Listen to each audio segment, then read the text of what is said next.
Life story channel में आपका स्वागत है।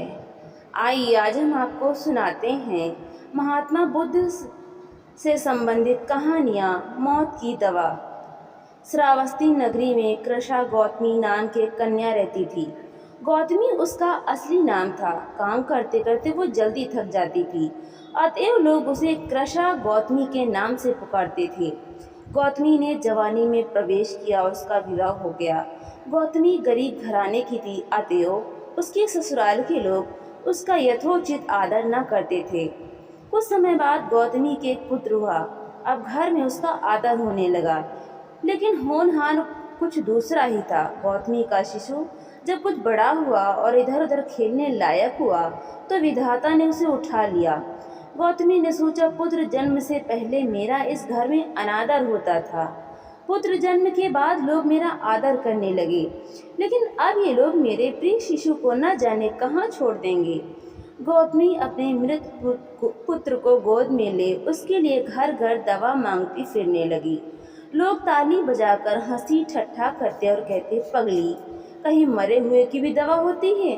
किसी भले आदमी को गौतमी पर बहुत दया आई। उसने सोचा, इसमें इस बेचारी का दोष नहीं है, यह पुत्र शोक से पागल हो गई है, इसकी दवा बुद्ध भगवान को छोड़कर और किसी के पास नहीं। उसने कहा, माँ, तुम बुद्ध भगवान के पास जाकर उनसे पूछो।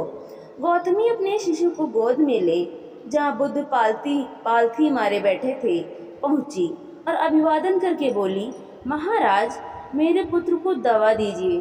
तथागत ने कहा, तूने अच्छा किया जो यहाँ चली आई। देख, तो इस नगर में से जिस घर में किसी की मौत ना हुई हो, सरसों के दाने मांग ला, फिर मैं तुझे दवा दूंगा।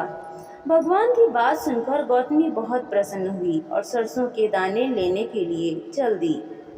पहले घर में जाकर उसने निवेदन किया, देखिए, बुद्ध भगवान ने मुझे आप लोगों के घर से सरसों मांगकर लाने को कहा है, आप लोग सरसों देने की कृपा करें।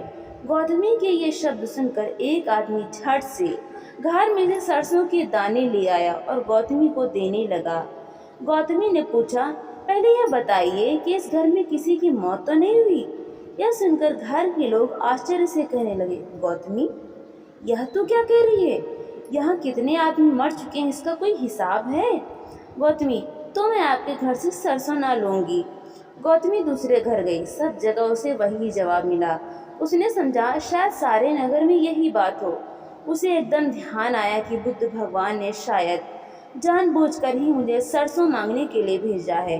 वो शीघ्र ही अपने मृत पुत्र को नगर के बाहर शमशान में ले गई। उसे अपने हाथ में लेकर बोली, प्रिय पुत्र, मैंने समझा था शायद तुम ही अकेले मरने के लिए पैदा हुए हो, लेकिन अब मुझे मालूम हुआ कि मौत सबके लिए है।